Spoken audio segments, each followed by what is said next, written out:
What's up guys, Justin here with the CGEssentials.com. So in today's video, we're going to talk about some of the best landscape and environment add-ons for Blender. So let's go ahead and just jump into it. All right, so first off, probably no surprise, Geoscatter. So Geoscatter is a tool specifically designed for the scattering of objects inside your scenes, right? Because recreating nature and the way that things sit in the real world can be a little bit difficult. But luckily, this has a ton of tools built in for doing different things like adding different assets, scattering them, adjusting the way that things are scattered, other things like that. So this is probably, and I usually say this is probably the most feature-packed tool that I've seen for Blender. So it just comes with a ton of different stuff. It has the best documentation of any add-on that I've seen. And so the documentation explains to you exactly how all of the different tools are going to work, so you know exactly how to add different objects, adjust the scattering, other things like that.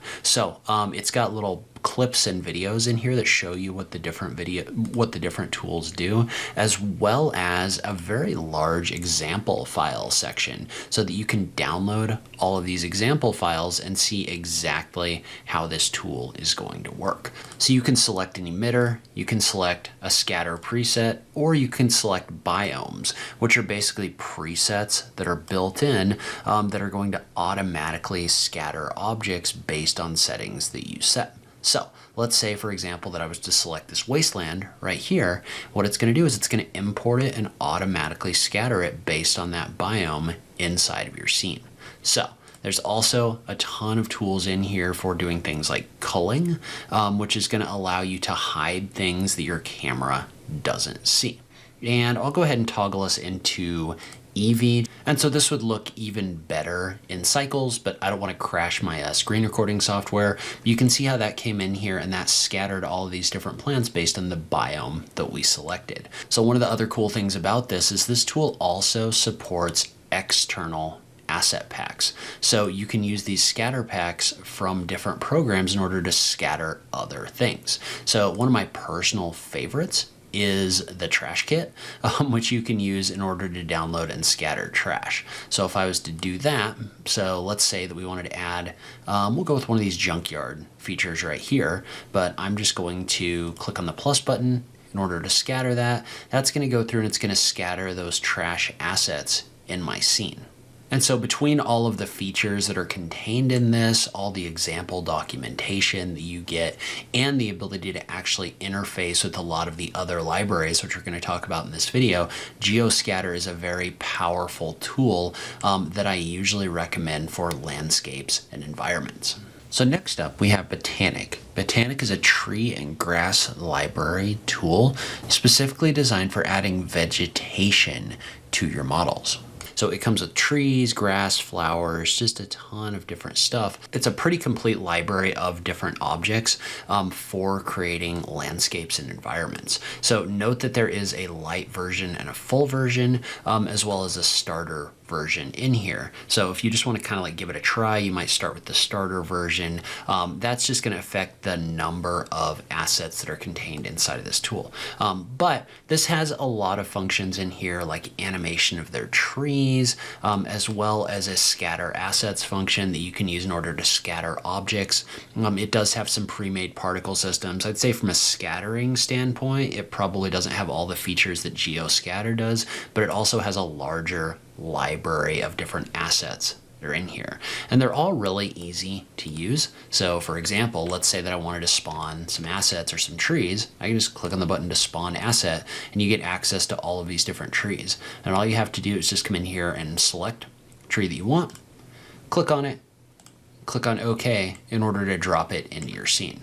Then if you wanted to, you could snap it to the ground. So there's tools in here for like randomly transforming and rotating those trees, which can be really helpful if you have a bunch of them that are in here. So let's say I was to just duplicate a bunch of these trees, and we can just go to the top down view. So just duplicate, duplicate.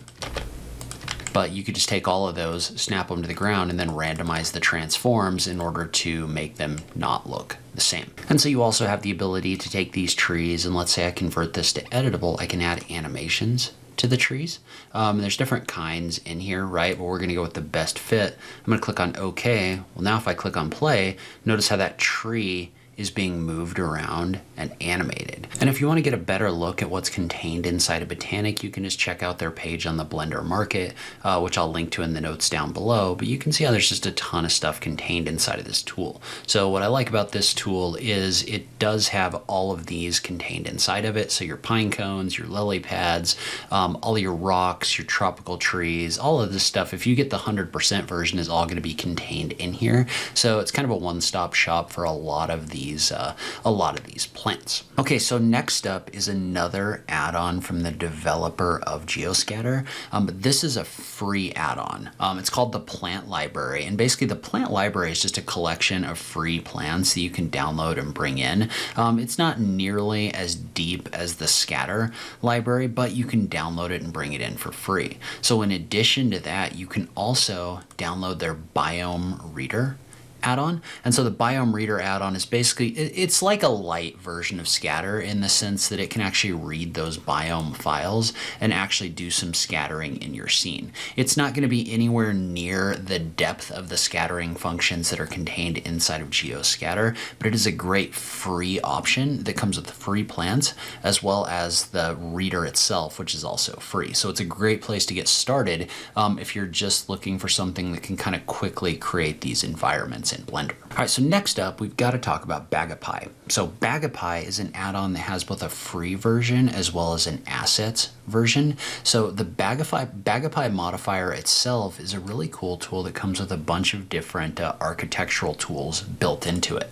So it's got tools for doing scattering, it's got tools for creating objects along paths, along curves, as well as a bunch of architectural generators. So it can generate stairs, it can generate fences, you can do spiral stairs, just a ton of stuff built into this one. There's also a quick ivy generator and more. So if nothing else, you should go download and try the Baga modifier because it is free and it is a really powerful tool. They've also added a new function in here, which I haven't really had a chance to look into yet, called Geopack, that's supposed to allow you to kind of build your own geometry node tools and then turn them into an add-on. I need to look at that one a little bit more, but this is definitely a cool tool for that. In addition, there's also a really great asset library that you can get if you want to support the creator of Baga. You can purchase the asset browser, so that's going to come with all of these different plants and rocks and other things like that. They're pretty detailed assets, so the plants and the rocks and everything, they look really good. Plus, they also have the ability to be used with Geoscatter. So you know how we talked about the external biomes that are in there? Baga's biomes are compatible with Geoscatter, giving you the ability to actually plug those assets into Geoscatter if you have it. And so one of the cool tools that's contained in here is just the quick scatter function. So you can just select this, you can tap the J key, and you can do a scatter in here, and then you can adjust things like the density using the sliders on the right-hand side. And again, this scatter function is free and included with Baga. These assets are a paid version if you do want to do that. But another thing you can do is it's got the scatter paint function in here, so you can use this in order to paint, and then when you paint, and we're going to go ahead and bump that density up, but notice how when you paint this, it's going to scatter based on the vertexes or vertices that you paint. So the scatter paint function is really cool. And again, you can access all of these other tools from directly inside of Baga as well. So let's say, for example, we wanted to add this spiral stair. That's always a good example. You can add this stair really quickly, and then you can adjust things like the height, other things like that procedurally, because this is being built on top of geometry nodes. Okay, so this next one is just kind of a fun little add-on. It's very simple. You can download it for free. It's called Nature Clicker.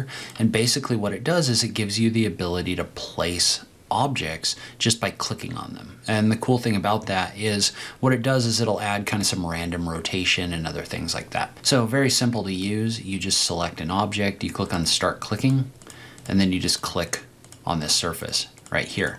And notice what that's doing is that's coming in here and that's just placing these objects, and it's doing it with a random rotation and scale.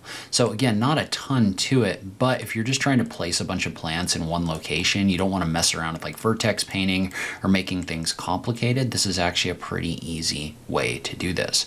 And so you can set like how strong that scale is going to be when it places these. And this isn't like a live geometry node setup or anything like that. It's literally just placing the object, randomizing the scale, and randomizing the rotation. But for a lot of situations, that's all you really need. So this is a free add-on that you can download and try today. So we've also got the tree, gardening, landscape, grass add-ons from Bee Production.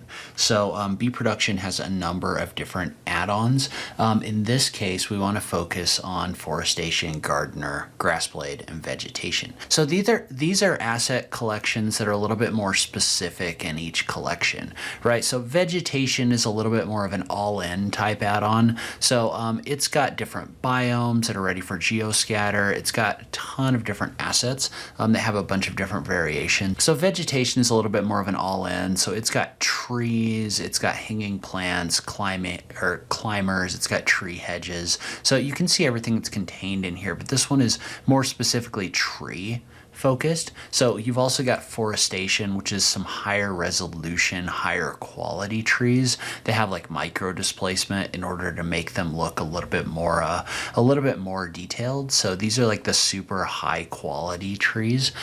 So that's going to be available as a separate add-on. I'll link to all of these in notes down below. So Gardner is a tool specifically for adding bushes, hedges, and shrubs. And so if I was to compare this to something like Botanic, I would say Botanic is designed to be a little bit more of like an all-in add-on. So it's got kind of a collection of a little bit of everything. It's got a really deep library in it for sure, but this one is probably going to be a little bit deeper in specific areas, right? So Gardner is going to have more bushes, hedges, and shrubs than Botanic would. You know, Grassblade is going to have more grass than Botanic. So if I was comparing across the two, if you have a specific need, these are probably going to meet that need a little bit better, but it just kind of depends on what you're looking for. They're all great collections. And then Grassblade is a great collection of assets for grass and weeds and fields. And so this one is just going to have some more assets in it for creating those fields. So it's got over 550 assets, and they're all a little bit more specific to creating grass and other environments. So you can kind of scroll through and see what's included in here. So this one also has some different scattering tools, as well as some other biomes of like stones and pebbles and other things like that. So this is a pretty deep collection of assets specifically for creating grass and flowers and that kind of thing inside of Blender. So if you're looking for something that's a little bit more targeted for specific use cases, you might check out the Bee Production collections. All right, so next up we have Ant Landscapes. And Ant Landscapes is a tool that's built into Blender that you can use 100% for free. And so you just want to go into your Blender preferences under add-ons, make sure you enabled add mesh a.n.t landscape. And basically what this tool does, I'm going to move Bonnie out of the way. Basically what this tool does is it gives you the ability when you do a Shift A to add a landscape. And when you add a landscape, there's a bunch of different things that you can adjust. So it's got a bunch of presets that are specifically designed for creating a bunch of terrains in here. So you can see how there's a bunch of different presets. So there's one that creates like lakes. There's a dunes if you want to create more of a sand type situation. So there's just a ton of built-in presets that are in here. Not only are there presets, you can also come in here and you can adjust the way that this is placed in here, right? So the size, the noise size, other things like that in order to create different looks. So the one thing I dislike about this tool is once you've added this, you can't really get that menu back. So this isn't live, right? It's just like been created. It's not being done with modifiers or anything like that. Everything is just created on the front end. So if there's any developers out there that are looking for another great add-on idea, a remake of this one in geometry nodes would be really cool. But either way, this is a great tool that you can use for free. All right, so this next tool is a tool that's designed to help you quickly create large groups of trees in a way that doesn't necessarily hurt the performance of your model. So Alpha Trees is a tool that basically uses two-dimensional trees in order to simulate giant forests. So because 3D tree models have so much detail in them, they can really kind of slow down your model. But using these alpha tree cards, this can be a lot faster. So you could use this if you have something where you have a bunch of trees off in the background. You could use this in order to add these two-dimensional cards, and they're really going to look a lot like 3D trees without taking that same performance hit. And so the way this tool works is it basically uses a particle system in order to scatter these objects. So you can add that particle system in here, and then within the settings for this, what you can do is you can select different trees. And I'm going to go ahead and bring the scale on these down because they're a little big. But notice what it does is it places like thousands of these alpha trees in here like this. And so what you do, and notice how this look really good from this standpoint. You can't really distinguish them from actual 3D geometry when you get your camera kind of out a little bit. But basically what it does is it'll set these so that they face your camera. And notice how I can adjust the culling in here a little bit. So what it's doing is it's culling out objects that aren't where my camera is looking. But you can also adjust things like the density or number of trees, as well as the scale of those trees using those settings right here. So note that this is also compatible with the Geoscatter biome scatter function. And so let's say you wanted to add a forest in here. What you would do is you would just select the surface with Geoscatter, but then you can come in here and you can add the forest biome like this. And if you look at this, notice how this has kind of that like weighting built in so that you don't have just a couple, or so that you don't have just like uniform scattering of trees in here. You've got a collection of different trees in here that look a little bit more like a forest. And what you might do, depending on what you're trying to create, you might set this up where these scatter a little further back and then have your actual 3D geometry trees in the foreground if you need a closer up. But from a performance standpoint, this is a great kind of clever tool for creating giant forests of trees without just like absolutely slowing Blender down to a crawl. All right, so if you're looking to add more like weather to your scenes, Rain Generator from Antoine Bagatini could be a good fit to do something like that. Basically what it is it's a rain shader that you can use. Basically it's a rain simulator that comes with a rain shader that allows you to basically simulate rain inside of your scenes. So it's really easy to set up. Basically what you do is you just add the rain, but then it also comes with a rain shader that can take your materials and make them look like they're wet or like they have puddles on them. So like I said, it's really easy to use. And so basically the way this one works is it has two steps, right? So the first step is to add the rain. So all you do is you click on the Add Rain button. And what that's going to do is that's going to set up your scene with this rain actually kind of falling down. And we can jump over into cycles and take a look at what this looks like for just a second. And it's a little bit hard to see without a complete rendered view, but it's basically rendering out both the falling rain as well as simulating some different splashes and other things like that. So if I was to click play on the animation, you can see how these are going to move down. And this is kind of struggling to keep up, but it gives you an idea. So it simulates that rain. Then when you render it out, it looks really good because these are actually moving. Now you can adjust things like the density of the drops, the size of the drops, as well as things having to do with the splashes inside of this tool as well. But in addition to this, you've also got the rain shader, which works with surfaces that your rain is supposed to fall on to make them look like they're splashing. You can take this surface and you can click on the option for Add Rain Shader right here. And so basically what that rain shader is going to do is it's going to add a shader to your surface that gives you the ability to simulate rain. So, or splashes. So if I click in here, notice what it's going to do is it's going to generate these splashes that are in here, and it'll look better in cycles, obviously, but you can adjust things like the scale of the water, you can adjust the detail level of the water, the density of the water, or the density of the splashes in here, just using these settings right here. And so what happens is the raindrops that it's simulating as well as the shader kind of work together to give this illusion of rain falling down, and they're actually being splashes on the ground where the rain is hitting that water. So when you add that to that surface, it gives you kind of like this full complete effect in here that actually looks really good if you want to simulate rain in your models. And so if you need to add ivy to your scenes, Baga Ivy Generator is probably, I would agree with this statement, this is probably the most complete ivy generator for Blender.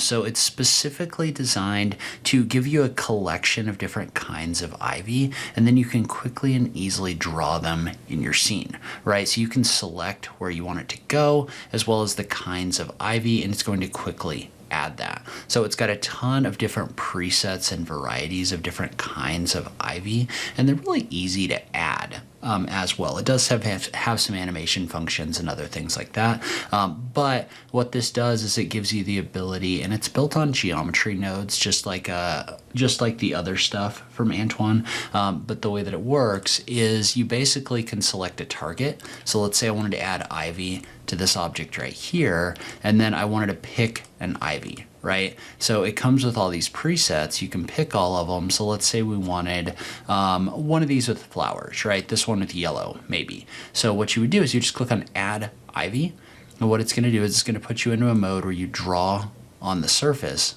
like this. So I'm just going to draw on the surface right here, and it's going to automatically add that ivy to your scene. So if you look at that ivy, notice what it's doing is it's taking that preset and it's bringing it in here. Well, you can also adjust things like the length of the truck, the length of the branches, other things like that, in order to get whatever result you're looking for, right? You can adjust the density of the leaves up and down, the density of the flowers, just a ton of stuff in here about the ivy that you can adjust. So it also has the ability to add some animation. So you can set that animation in here, and then if you were to click play, so we'll just jump into our timeline right here. And we'll zoom in and we'll click on play, and you can kind of see this, but notice how these leaves are now moving because we've set that animation function. So this gives you a big library of ivy. It gives you a bunch of things you can adjust and the ability to add things like animations to your scenes. Note that I could come back in here because this is still active, and I could just add some additional ivy my scene, so I could add it to these rocks too if I wanted to. Now that's a little weird because I'm adding it to this object actually, but notice how you can quickly add and adjust that ivy in here. You could also remove portions of ivy just by deleting some vertices out of your curve like this. All right, so I'll link to all of these in the notes below this video. Leave a comment below. Let me know if I left anything out, if there's anything you're using. I just love having that conversation with you guys. As always, thank you so much for taking the time to watch this, and I'll catch you in the next video. Thanks, guys.